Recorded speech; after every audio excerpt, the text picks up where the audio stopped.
Tu sais ce qu'on dit, hein, plus c'est long, plus c'est bon. Moi, j'ai envie de te dire, ça dépend. Ça dépend. Bonjour la team, j'espère que vous allez bien aujourd'hui les amis. Je vous propose mon avis critique avec un peu de retard parce que bon, j'étais en vacances, j'avais pas internet, enfin bref. Avec un peu de retard, donc je disais mon avis critique sur Rebel Moon version Zack Snyder, Director's Cut du patron. Est-ce que plus de Zack Snyder sauve Zack Snyder? Point d'interrogation. Ça dépend. Ça dépend, je me répète, mais... Non, il y a des bonnes choses, il y a aussi pas mal de mauvaises choses. On va en parler, les amis. Comme d'habitude, à commencer la VOD, mettez un petit pouce bleu, comme ça on a débarrassé. Mettez un petit commentaire, ça fait plaisir. Et n'hésitez pas à vous abonner, c'est gratuit, ça soutient la chaîne. Donc merci beaucoup à toutes les personnes qui ont rejoint la chaîne récemment. Et n'hésitez pas à me suivre également sur mes autres réseaux sociaux, notamment tout ce qui est gaming, qui est actuellement mon boulot alimentaire. Non, en vrai, je suis plus actif sur le gaming, donc voilà. Si vous voulez me voir un peu plus souvent, ça se passe sur Twitch, sur la chaîne gaming. Alors, j'ai vu Rebel Moon version charcutée de Netflix, qui est une bouse, hein, voilà, je vous fais la critique, hein, une bouse. C'est du réchauffé, du réchauffé, du... Imagine, c'est une pizza que t'as achetée toute chaude, mais que t'as pas mangé tout de suite, et que tu décides de manger une semaine plus tard. Mais au moment où tu vas le manger, tu dis non, j'ai autre chose à faire, et puis bon, j'en ai marre de manger de la malbouffe, tu vois, donc tu la mets de côté. Puis une semaine plus tard, tu dis bon, bah, on va pas jeter, c'est pas bien. Si ma daronne sait que je jette de la nourriture dans la poubelle, elle va me dire, tu sais que hein, dans certains pays, ils mangent de faim, donc si tu refais ça, je te mets une grosse patate et t'atterris sur un mec. Je dis ok. Et donc, voilà, je décide de manger une pizza qui est là depuis 3 semaines, que j'ai réchauffée déjà 2 fois. C'est exactement ça, Rebel Moon, la version Netflix. C'est pas bon, c'est dégueulasse, c'est un truc que t'as déjà vu plein de fois, que c'est du réchauffé, voilà. Alors, est-ce que la version Director's Cut sauve le film? Je viens de te dire oui, c'est moins dégueulasse, c'est moins nul, mais ça reste une œuvre, comment dire, c'est pas le meilleur de Zack Snyder. Si je devais faire une tier list de sa filmographie, on est plutôt dans le bas du tableau. Dans la tier list, skippable dans la tier list, on s'en fout un petit peu en vrai. Alors, je vais faire 2 critiques, parce qu'il y a 2 films en fait, Rebel Moon c'est 2 films. Donc je préfère me focaliser que sur ce film-là, parce qu'ils ont décidé de faire un film. Justement, je trouve que c'est une erreur monumentale de Zack Snyder, d'avoir fait un film, enfin d'avoir fait 2 films. On va en parler juste après. Donc, dans cette vidéo, on va parler que de la première partie, et dans une prochaine vidéo, on va parler de la seconde partie. Alors, la première chose que j'ai fait quand j'ai terminé le Director's Cut, c'est de regarder les crédits. Les crédits... En fait, j'aurais peut-être dû commencer par regarder les crédits pour savoir ce qui m'attendait. En même temps, je voulais donner sa chance à Zack Snyder. En général, il fait ça bien, pardon. Hein, les Director's Cut, en général, ça permet d'améliorer la version qui a été charcutée par les studios, etc. Alors, voici un des cartons, enfin le premier, je crois, le carton. Non, je crois que c'est le deuxième carton du générique de fin. Donc, le premier carton, c'est réalisé par Zack Snyder. Et ensuite, nous avons les noms des scénaristes. Ça résume la vidéo, les amis. Le problème, il est là. Le problème, il est là. Zack Snyder, t'es vraiment pas bon en scénariste. T'es vraiment pas bon. On le sait, tu le sais. Nous sachons. Hein, tout le monde le sait, en fait. Tout le monde le sait. En termes d'écriture, c'est pas ton taf. Et en plus, c'est toi qui es à l'origine de l'histoire. Donc, il y a trop de trucs qui vont pas déjà. Mais ce n'est pas tout. Un autre carton qui va pop un peu plus tard et qui comment dire, justifie un des gros problèmes majeurs de la version de Zack Snyder. Attends, ça va marcher. Ça. C'est quoi ça, Zack Snyder? Qu'est-ce que t'as fait là? Qu'est-ce que t'as branlé? Donc là, en gros, le mec, il écrit, il réalise et il fait la photo. Mais ça, c'est un poste pour quelqu'un d'autre, ça. C'est pas ton taf, même si, bon, il est bon, hein, je veux dire, il est pas mauvais, il fait des belles images, mais l'énergie que tu mets là-dessus, c'est de l'énergie que tu mets pas sur la direction d'acteur. Parce que le gros problème de ce film, j'en ai parlé dans ma vidéo news concernant la Director's Cut, je vous avais dit que j'avais vu le film de base, et je me suis dit, même si Zack Snyder rajoute des scènes en plus, le problème majeur reste la direction d'acteur. Tu peux pas le corriger au montage. Si l'acteur est pas bon, sur 1h30 de film, il sera pas bon en 3 heures de film. Je veux dire, à moins que tu modélises et tu refais tout en 3D, mais si l'acteur n'est pas bon de base, sur les plans qui ont été tournés, bah, il sera toujours pas bon dans la version de 3 heures. Donc voilà, le problème il est là. Il a voulu tout faire, il a voulu tout contrôler son truc, et au final, ça a niqué son travail. Voilà. Bah, Zach, si tu passes par là, arrête tes conneries. Occupe-toi de la réalisation, t'es très bon là-dessus, n'écris plus. Parce que c'est ça qui est assez ironique. Quels sont ces films les plus importants que tout le monde, adore et met sur un piédestal? C'est Justice League, c'est pas lui qui a écrit le scénario. C'est Man of Steel, c'est pas lui qui a écrit le scénario. Alors 300, il a écrit le scénario, mais 300 c'est particulier parce que c'est basé sur un comics qui existe, donc le scénario existe de base, donc il a juste adapté. Mais voilà, Watchmen aussi, c'est pas lui. C'est pas lui le scénariste. Et ça fonctionne. Voilà, il sait faire des belles images. Mais n'écris plus, frérot. N'écris plus, c'est... Non, arrête. Non, si tu veux, écris des post-it si tu veux, mais n'écris plus de scénario. Là, c'est dommage. Hein. C'est dommage. Et pareil, ne touche plus à la photo, laisse quelqu'un d'autre. En fait, tu peux donner l'orientation artistique à ton directeur photo pour qu'il fasse le taf. Donc, allez, même la caméra, elle en a marre. Je vais rester comme ça, c'est pas grave. Donc, t'as les moyens d'avoir un directeur photo, pas comme moi. Moi, j'ai pas les moyens d'avoir un directeur photo. Tu vois, moi, mon directeur photo, c'est une webcam Logitech 320 qui vaut 50 balles. Toi, t'as des millions de Netflix. T'as les moyens de faire appel à un mec pour faire la photo. Voilà. T'es pas un youtubeur. Pourquoi tu fais tout comme un youtubeur? C'est vraiment... Je suis vénère parce que... en fait, là, petit préambule, j'aime beaucoup le travail de Zack Snyder, mais je suis pas un fan hardcore je suis pas un fan hardcore tout court, peu importe le réalisateur. Hein. Si le réalisateur fait des bons films, j'aime bien. Si le réalisateur fait des mauvais films, j'aime pas.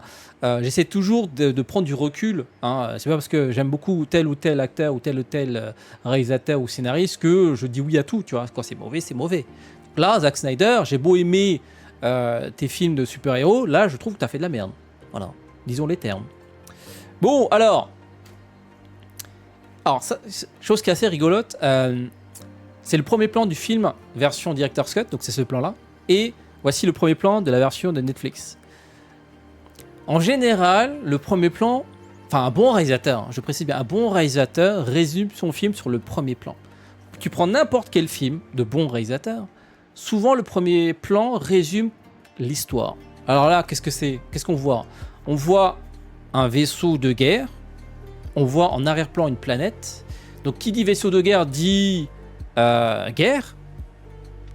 On voit que le vaisseau se dirige vers une planète, donc on comprend sur ce plan qu'il est question de capture, d'envahir des planètes, et donc qui dit envahissement dit résistance.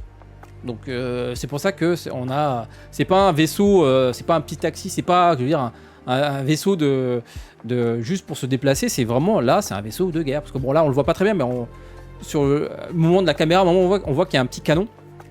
Donc c'est un vaisseau de guerre qui va vers une autre planète. Donc ça, c'est un plan qui résume bien Rebel Moon.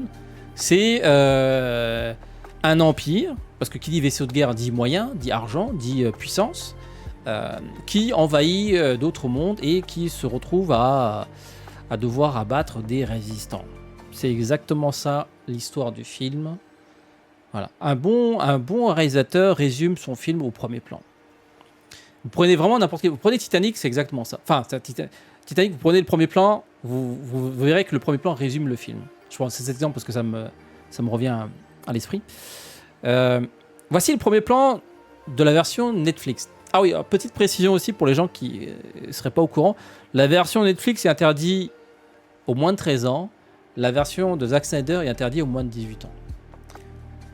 La version de Netflix, donc cette version-là dure 2h16 et la version de Zack Snyder dure 3h24, soit 1 heure de film supplémentaire. On va en parler après des plans supplémentaires. Donc voici le premier plan sur la version Netflix. Qu'est-ce qu'on voit ? On voit un truc phallique rentrer dans un truc qui ressemble à un vagin. Qu'est-ce que je dois comprendre là ? Qu'est-ce que je dois comprendre ? Qu'on va se faire niquer ? Bah, c'est exactement ça, on s'est fait niquer. Zack Snyder s'est fait niquer. Donc le premier plan de la version Netflix, c'est vraiment ça. Je rigole pas. Alors, regardez le premier plan du film Robin Hood version Netflix. C'est un fuck. Ce film, enfin ce plan-là raconte rien en fait. À part le fait qu'il y a un pénis qui rentre dans un vagin. Voilà. C'est du sexe. Alors, ce qui est marrant, c'est que dans cette version-là, toutes les scènes de sexe ont été coupées. Donc, alors, je ne sais pas si c'est un troll de la part du monteur de la version Netflix, ou est-ce que c'est Zack Snyder qui a voulu dire hey, ça, c'est pas mon film, hein. Cette merde-là, c'est pas le mien. Hein. C'est en gros, Zack Snyder a dit dans ce film, dans cette version-là, je me suis fait baiser. Bah, c'est exactement ça. Enfin, bref. Tout ça pour vous dire qu'il y a quand même différence entre la version Director's Cut et la version pas Director's Cut. Il y a un travail d'auteur. C'est un des trucs que je peux pas retirer à Zack Snyder. Peu importe la version, etc. Peu importe le film et tout. En général, il fait ça bien. Il a une vision. Après, qu'on aime ou qu'on n'aime pas, ça c'est un autre débat. Donc, la version 3h24 apporte pas mal de scènes coupées qui, comment dire, ajoutent du lore, ajoutent des... comment dire, un peu plus d'historique sur certains personnages. Maintenant, la question, c'est est-ce que c'était vraiment utile ? Ça, par contre, c'est un autre débat. On va en parler de toute façon.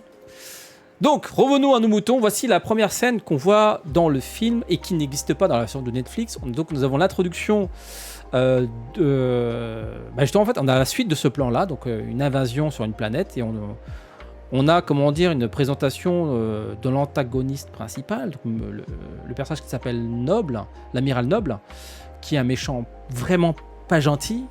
Et c'est ce qui est un peu dommage, parce que Zack Snyder, c'est pas quelqu'un qui est très bon en termes d'écriture. Il est très bon pour faire des images. Je vous jure, des plans comme ça, sur des jolis plans comme ça, il y en a plein dans le film. En fait, quand tu fais un screenshot sur un film de Zack Snyder, t'as l'impression d'avoir un fond d'écran, tu vois. En fait, non, c'est pas un fond d'écran, c'est vraiment animé. Il sait faire des belles images. Mais voilà, il sait pas bien raconter les choses. Donc là, le méchant, il est juste méchant. Il est méchant, mais vraiment pas gentil, tu vois. Mais ça n'apporte quoi ? En fait, est-ce que cette première scène apporte quelque chose ? Rien. Enfin, ça n'apporte pas grand-chose sur le fait que le méchant, il est méchant. Par contre, ça ajoute un peu plus de background sur un autre personnage. Je crois qu'il s'appelle Harris. Mais le problème, c'est que ce personnage-là, c'est un personnage secondaire, je dirais même tertiaire. Bon, il a quand même des scènes, etc., mais quelque part, on s'en fout, parce que c'est vraiment pas un des protagonistes principaux. Pourquoi ajouter une séquence supplémentaire pour lui, un personnage secondaire ? Donc on le voit, bah c'est lui qui est à genoux, là, au premier plan. Pourquoi ajouter une scène pour lui, alors que c'est un personnage secondaire ? Après, j'ai pas vu le deuxième film, mais en même temps, normalement, un film doit s'auto-suffire à lui-même, parce que là, on parle de film, on parle pas de série. Donc on serait dans une série, j'aurais rien dit, mais là, nous sommes dans le cas d'un film. Donc voilà, on découvre que le méchant amiral, là, il est très méchant. Il est vraiment... C'est dommage, il n'y a aucune nuance. Et ça... Justement, lui donner un peu de nuance aurait été plus intéressant. Cette scène-là, à un moment donné, en fait, il voit des femmes se faire tatouer de force. En gros, on comprend que les femmes qui sont capturées ici pour être transformées en viande, hein, comment dire, fille de joie, femme de joie. Là, il aurait pu intervenir, dire non, pas de ça chez nous. On gagne la guerre, mais on s'abaisse pas à faire ça. Il y a un plan où il voit des femmes se faire tatouer. Je me dis, mais est-ce qu'il va faire quelque chose ? En fait, non, il fait que regarder. Et ça rajoute, comment dire, une case. Enfin, ça ajoute des points de perversion. Voilà, c'est tout. En fait, c'est juste, il regarde des femmes dénudées se faire tatouer et il prend du plaisir. Voilà. Ça lui donne un peu plus de vice, mais il est déjà vicieux de base, donc on s'en fout en fait. Il serait intervenu en disant ouais, lâchez ça, faites pas ça. Si c'est moi qui commande, faites pas des conneries comme ça. Non, Donc le méchant, il est très méchant. Donc cette scène n'apporte rien, excepté un peu de background sur le mec à genoux. Alors qu'on s'en fout un petit peu, parce que c'est un personnage secondaire. Mais bon, ça permet de faire des jolis plans. Parmi les trucs qui ont été coupés, on a cette petite grenouille. C'est ça qui est le problème, c'est que cette petite grenouille, en fait, elle a une attaque incroyable. Mais personne ne nous explique pourquoi. Personne. Il n'y a aucune explication sur pourquoi cette petite grenouille de merde, c'est l'équivalent d'une bombe atomique. Aucune explication. Bon, c'est joli, hein, mais bon, on s'en fout, quoi. Parce qu'en fait, il n'y a aucune autre explication. Enfin, à part ce plan-là, après, il n'y a pas d'autre plan qui fait référence à ça. Alors, ce qui est assez rigolo, c'est que le personnage secondaire, donc Harris, donc lui là, celui qui est à genoux là, devant le cadavre, il a droit non seulement donc à une séquence, on découvre un peu son background, et en plus il a droit à un flashback. Bon après il est cool le flashback, mais pareil, je comprends pas l'intérêt. C'est du temps perdu. Tu vois, là je comprends. Enfin, sur la scène d'introduction de la version Director's Cut, j'aurais viré cette séquence, le flashback, on s'en fout. Ils étaient heureux avant que les méchants arrivent. Mais oui, mais ça ça va de soi en fait. Quand t'as un envahisseur, forcément il a envahi, il fait la merde et il tue des gens. Donc oui, forcément avant ils étaient heureux avant que les envahisseurs arrivent. Donc ça n'apporte rien. Avant on était heureux. Mais on s'en fout. On le sait. C'est induit. Donc après cette séquence d'introduction, on arrive enfin sur Jean-Patrick Cora. Donc le personnage principal. Je vous avais dit, hein, elle n'est pas très bonne actrice dans le film, dans la version charcutée. Est-ce que le Director's Cut la sauve? Non. Voilà. Fin de l'histoire. Elle joue pas très bien. Mais c'est pas de sa faute. Je vous ai montré au début. Au lieu de diriger ses acteurs, il est en train de régler les projecteurs, ce Zack Snyder là. N'importe quoi. Du coup, les acteurs ils étaient en roue libre, les amis. Ils étaient en roue libre, il n'y avait pas de directeur d'acteurs. Voilà. C'est vraiment incompréhensible. Dans les autres films où il officie en tant que réalisateur tout court, les acteurs sont bons. Oui, parce qu'il s'en est occupé. Là, tout le monde sonne faux. Enfin, quasiment tout le monde sonne faux. Excepté l'amiral Noble qui est quand même très bon. Enfin, qui reste bon. Mais voilà, c'est dommage. Elle a beau avoir des scènes supplémentaires, mais bon... tu joues pas très bien en fait. On peut pas le corriger avec des effets spéciaux, on peut pas le corriger avec la colorimétrie. Alors oui, la colorimétrie est plus jolie, hein, dans la version de Zack Snyder. C'est plus beau, oui. Mais l'acteur joue mal, donc t'as beau corriger la lumière, les teintes, ça changera rien du tout. Alors, parlons des scènes de sexe. Est-ce que ça ajoute des, est-ce que ça ajoute des choses? Non. Ça n'apporte rien. Tu vois, je prends l'exemple de la guerre des trônes, là. Game of Thrones. Il y a du fiac, hein. Ça baise, hein. Ça baise. On le sait, on l'a tous vu. Ça baise beaucoup. Mais est-ce que c'était justifié? Bah oui. Tous les conflits sont générés à partir des jambes en l'air. Hein, le premier épisode, c'est les frères et sœurs qui forniquent dans la tour, là, et t'as un des gosses je crois que c'est Bran, qui découvre ça, et du coup... évidemment ça la fout mal s'il commence à parler et du coup voilà, on le fait tomber, après ça génère pas mal de conflits, etc. Donc la décadence de ce Game of Thrones est justifiée et ça génère c'est ça qui est moteur de l'histoire, tu vois, en partie, on va dire, le moteur des conflits entre les personnages. Là, les scènes de sexe, en fait, en gros, le personnage, là, elle a faim. Voilà. Et il y a un des chasseurs qui a trouvé du gibier, du coup, ils sont contents. Alors, pour fêter ça, ce soir, le chef du village dit, bon, ce soir, on baise, tout le monde baise, voilà. Alors, du coup, elle, ça fait un moment, on voit, hein, elle est là, en train de se gratter, on voit qu'elle a un peu faim. Il y a un aspect métaphore, ça fait longtemps qu'ils n'ont pas eu de viande. Parce que, oui, bon, apparemment, c'est la guerre, enfin, c'est la galère plutôt. Donc, ça fait longtemps qu'elle n'a pas eu de viande. Elle comme les autres membres du village, et que ce soir il y a de la viande et du coup voilà, scène de sexe. Alors la scène de sexe permet de découvrir sur son corps dénudé des cicatrices, donc on comprend que elle a du vécu. Donc on peut pas juste dire que c'est une scène inutile. Il y a quand même, voilà, un plan où on dit ah tiens, son corps il est quand même assez balafré, donc il y a un truc. Mais plus tard, on le sait plus tard, il va le dire de toute façon dans un flashback que c'est une guerrière. Donc en fait c'est une répétition pas forcément utile. Donc est-ce que cette scène de sexe était utile? Non. Voilà. Alors par rapport à la scène du village, notons très bonne prestation de cet acteur dont j'ai oublié le nom. Après, il reste pas très longtemps. C'est ça qui est un peu dommage. Les bons acteurs restent pas très longtemps. Alors, on enchaîne avec les scènes de combat, scènes de chorégraphie. Alors, la version 18+, donc la version du Director's Cut de Zack Snyder, est beaucoup plus violente. T'as des têtes qui explosent. Ça gicle de partout. Il y a du sang de partout. C'est vraiment... c'est 300. C'est le sang, il y en a partout. Alors que dans la version de Netflix, ça faisait piou-piou et les gens ils tombaient aïe aïe aïe, tu vois. Là, ça... Ah, les têtes explosent, des crânes explosent.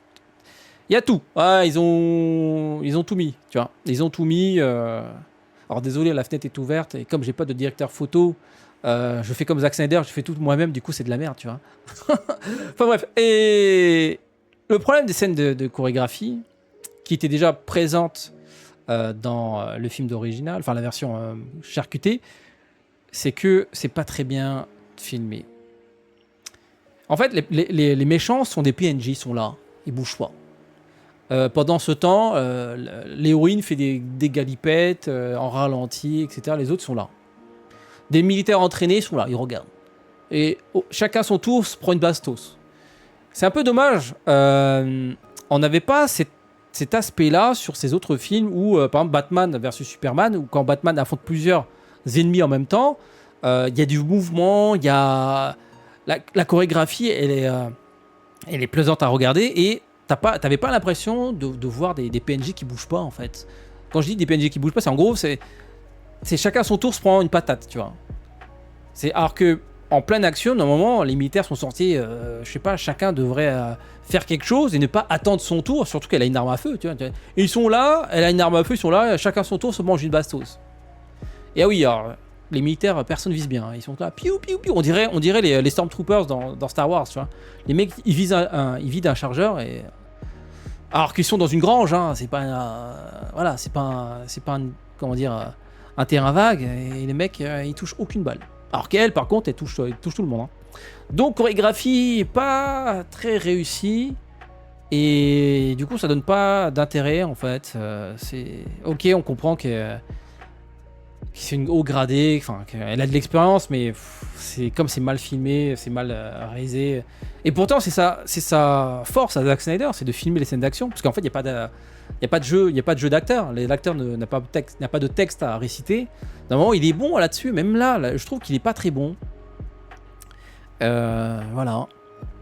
Ensuite, on enchaîne avec un flashback sur le personnage. Est-ce que ce flashback ajoute, est-ce que cette scène supplémentaire, est-ce qu'elle a un intérêt? Déjà, comment c'est mis en scène, c'est très lourd. Voilà, c'est autour du feu. Entre Cora et un autre personnage. Et là, elle dit, voilà, je vais te raconter mon passé. Mais on s'en fout. En fait, c'est très mal foutu, en fait. Pourquoi, à ce moment-là, elle raconte son passé. Ça aurait été plus intéressant de commencer le film par ça, la jeunesse du personnage, et enchaîner sur ce qu'elle est devenue actuellement. Ça aurait été intéressant de dire comment un personnage militaire qui a souffert, etc., s'est retrouvé dans un village paumé, tu vois. Ça aurait été intéressant. Au lieu de commencer par une scène avec l'amiral Noble qui nous montre qu'il est méchant, mais de toute façon on le sait qu'il est méchant parce que d'autres scènes, on le verra dans la scène du village, il fait exactement la même chose en fait. Il arrive et il met tout le monde à genoux. Et ceux qui se mettent pas à genoux, bah, il les tue. Mais c'est une redondance en fait. Ça aurait été plus intéressant de commencer par cette séquence. Voilà, du coup la scène de flashback aurait été moins lourde. Là, si on commence par ça, on sait que le personnage principal c'est Cora et que elle a un passé lourd, tu vois. Donc voilà, c'est un peu dommage. Hein, il y a plein de trucs qui vont pas. Alors dans ce flashback, il y a quand même un plan que j'ai beaucoup aimé, enfin une scène que j'ai beaucoup aimé et qui est très intrigante, mais qui n'a pas encore de justification. C'est à un moment donné, en fait, dans le vaisseau, il y a une statue qui semble être vivante. Bon, après, on a l'impression qu'elle pépon quelque chose. C'est très bizarre, mais on aura l'explication dans le deuxième film. Parce que dans le deuxième film, j'ai vu dans la bande-annonce, il se passe des choses. Voilà, ça permet de... Ce plan, ok, on n'a pas toutes les explications, mais ça permet d'ajouter un peu de lore au truc, tu vois, même si on attend évidemment les explications. Donc voilà, on termine ce flashback par ce plan où on voit que c'est un soldat sanguinaire, cette Cora. Et justement, ça aurait été très intéressant de finir l'introduction là-dessus et d'enchaîner sur Cora qui devient fermière dans un village paumé, tu vois. Donc scène intéressante, mais qui aurait dû être placée au début. On enchaîne avec la découverte du fourbe. Alors cet acteur, il joue très très mal. Alors, après, il est peut-être mal dirigé aussi, ça joue. En fait, dès le début, on voit que c'est un mec qui est louche, en fait. Je veux dire, tout indique qu'il est louche. Dans ses comportements, dans tout. Et les personnages ne voient rien. Ok, why not? Ça manque de subtilité. Vraiment, le personnage est très mal écrit. Ça aurait été plus subtil que le personnage développe des sentiments, ou même soulève Cora, qu'ils ont une relation amoureuse passionnelle, et que ça fornique bien comme il faut, tu vois. Là, en gros, moi en tout cas, je l'ai vu tout de suite. Hein, lui, là, il est louche et quand il tend un piège à Cora et ses alliés, je me suis dit ah ouais. Oh, je l'ai pas vu venir celle-là. Hein. Incroyable. On enchaîne avec la phase la plus pénible du film. La phase où on va chercher, tel un jeu vidéo, d'autres personnages pour compléter sa team. C'est littéralement ça. Du coup, on découvre un personnage rapidement à travers une scénette. Est-ce que les scènes sont intéressantes? Non. Parce que c'est mal écrit, c'est mal filmé. Non, plus mal écrit que mal filmé. Ça aurait été mieux écrit, on aurait fermé les yeux sur certains plans. On s'en fout en fait. On s'en fout. Elle arrive. J'ai besoin de soldats pour affronter l'armée, les méchants. Lui il dit ouais, je veux bien, mais j'ai un problème. Tu dois résoudre ma quête et après j'arrive. C'est littéralement ça, quoi. C'est un scénario de jeu vidéo. Dans un jeu vidéo, j'aurais rien dit. Hein. Voilà. Mais dans un film, c'est nul en fait. C'est nul. Le mec, je veux dire, en gros, avant qu'on arrive, tu faisais quoi en fait? Je faisais rien, j'attendais. J'attendais que quelqu'un termine ma quête, lance ma quête et qu'on la termine ensemble. Et puis voilà.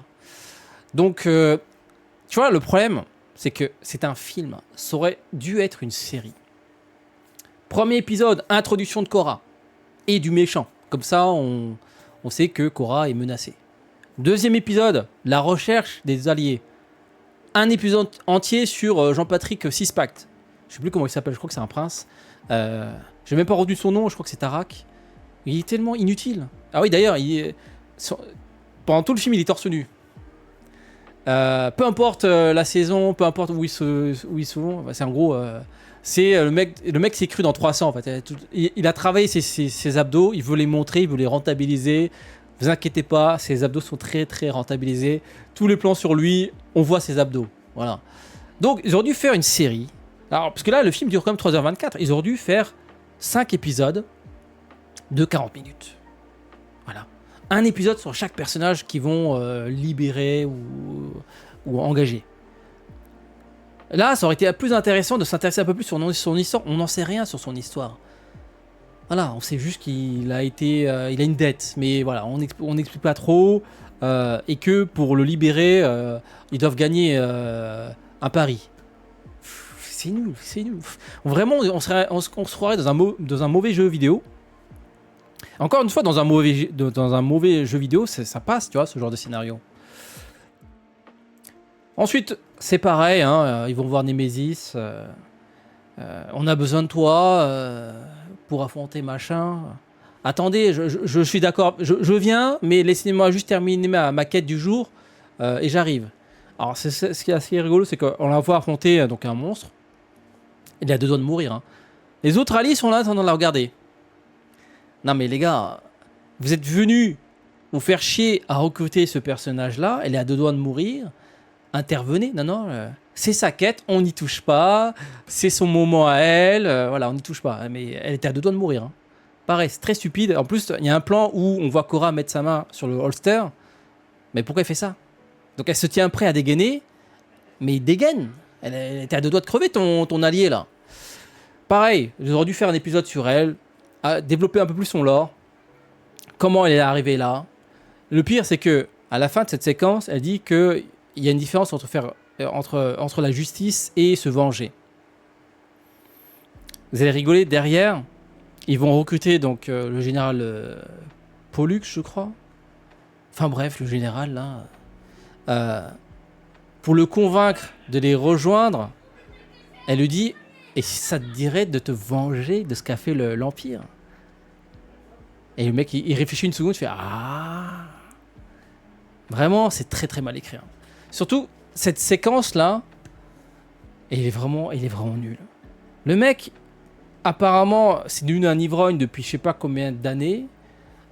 Une inconnue arrive et lui propose de se venger après lui avoir payé une douche, parce qu'en fait, apparemment, il était au sol, il était sale et que elle a fait appel à quelqu'un pour le laver. c'est vraiment flinguer sa mère. Et petite discussion de 5 minutes. Voilà. En 5 minutes, elle a réussi à convaincre un mec qui noyait son passé avec de l'alcool depuis des années. Enfin bref, tout ça suit son cours. Tu vois, ces deux personnages, les frères et sœurs rebelles, je sais même plus comment ils s'appellent, Bracax ou... Enfin bref, on s'en fout. Parce que le scénario s'en fout. Tu sais, ces deux personnages qui sont un peu l'équivalent de Yann Solo et la princesse, là, donc les personnages emblématiques de la rébellion, ils n'ont même pas droit à une scène sur pourquoi ils sont arrivés à des rebelles, en fait.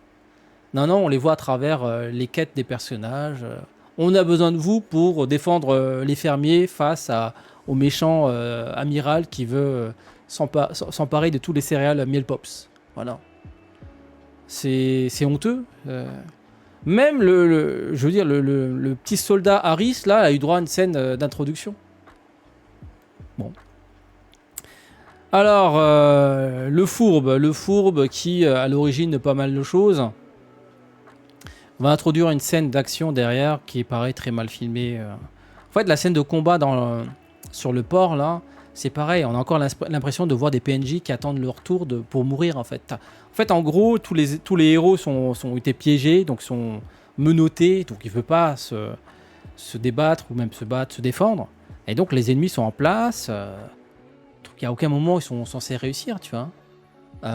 Sauf que, bon, lui, il arrive à libérer Cora seule face à une armée de soldats armés jusqu'aux dents. Elle arrive à neutraliser un soldat pour récupérer un fusil.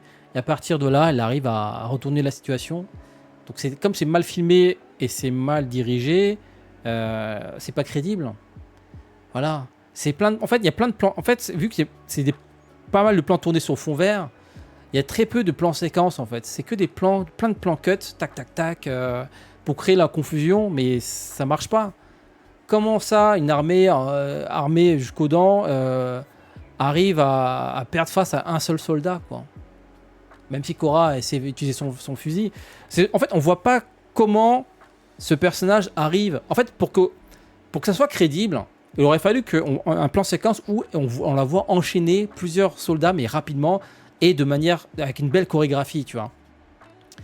Là, elle fait piou piou, t'as des soldats qui bougent pas, elle fait aïe, aïe. Mais c'est nul, en fait. On aurait dû avoir une belle séquence vraiment musclée où l'actrice, elle donne vraiment, elle donne de l'énergie à la scène d'action. Elle enchaîne vraiment plusieurs soldats rapidement et on a l'impression de voir un super soldat, tu vois. Là, c'est le montage qui donne l'impression qu'elle est puissante, mais en vrai, elle est flinguée. Elle est flinguée dans ses gestes, etc. Elle est pas hyper fluide. C'est pas, je veux dire, ça vaut pas. Je prends l'exemple de 300. Les acteurs, c'est des mecs qui ont fait de la muscu. Ils ont on voit à l'image qu'ils sont puissants.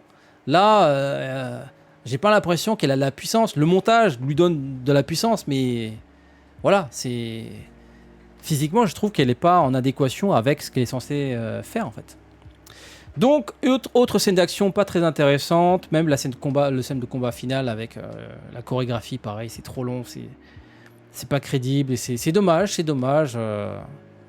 Voilà. Zack Snyder, il a préféré passer du temps à gérer les projecteurs que de diriger ses acteurs. C'est ça qui, au final, ça se voit.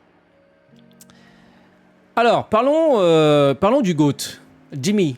C'est marrant, c'est le seul personnage que j'ai retenu leur nom. Jimmy, c'est le robot. Dans la version de Netflix, il avait une scène. C'est la scène de la grange. Enfin, l'introduction jusqu'à la grange. Après, on le voit plus. Dans le film de Zack Snyder, la version Director's Cut, il a droit à plein de scénettes. Et je dirais même que c'est le personnage le plus intéressant du film. Ils auraient dû faire un film centré sur lui.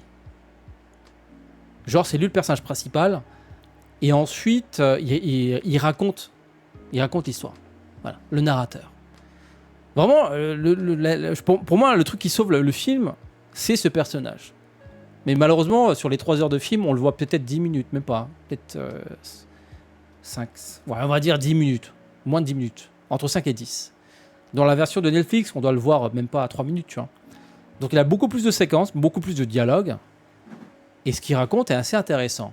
Alors, c'est un peu métaphorique, mais ça donne un peu de comment dire, du corps à ces effets spéciaux. Parce que là, pour l'instant, c'est une coquille c'est une coquille vide qu'on voit là. C'est joli, hein, mais le fond est creux. Ça sonne faux, les acteurs sont pas bons. Heureusement qu'il y a ce personnage. Voilà. Malheureusement, on le voit que même pas 10 minutes dans le film. Ils auraient dû faire tout un film sur lui, ou une introduction sur lui, ou un épisode sur lui. Voilà. Donc, je sais pas s'il y aura d'autres films, mais en tout cas, pour l'instant, il n'y a que 2 films. Rebel Moon, j'ai pas encore vu le deuxième. J'espère qu'il aura plus d'importance dans le prochain film. Bon, alors on conclut, parce que bon, désolé, la vidéo est un peu longue. Hein. C'est moi. En même temps, je me suis tapé 3 heures de film, donc je suis obligé de parler là. Là, il m'a fait du mal, là, Zack Snyder, son film de 3h20 là. La version Director's Cut est à l'image de ce plan. Racoleur. Oui. Tu vois ce plan-là. Donc qu'est-ce qu'on voit? On voit un robot dénudé. Donc un robot prostitué. Qu'est-ce qu'il a fait dans le film là? Rien. C'est juste un plan où on la voit sortir du saloon. Est-ce qu'on la revoit? Non. Alors peut-être qu'on la verra dans le prochain film, mais pour l'instant, encore une fois, je critique le film tel qu'il est, le premier film. Elle ne sert à rien. Ce plan ne sert à rien. On sait qu'il y a des putes dans ce bar. On le voit déjà, il le dit. Enfin, c'est déjà montré. Ça, c'est une répétition inutile. C'est juste pour apporter un peu de... Voilà. On montre des gens nus. Mais on s'en fout. La nudité, si ça raconte pas quelque chose d'intéressant, ça ne sert à rien. Là, ça ne sert à rien, en fait.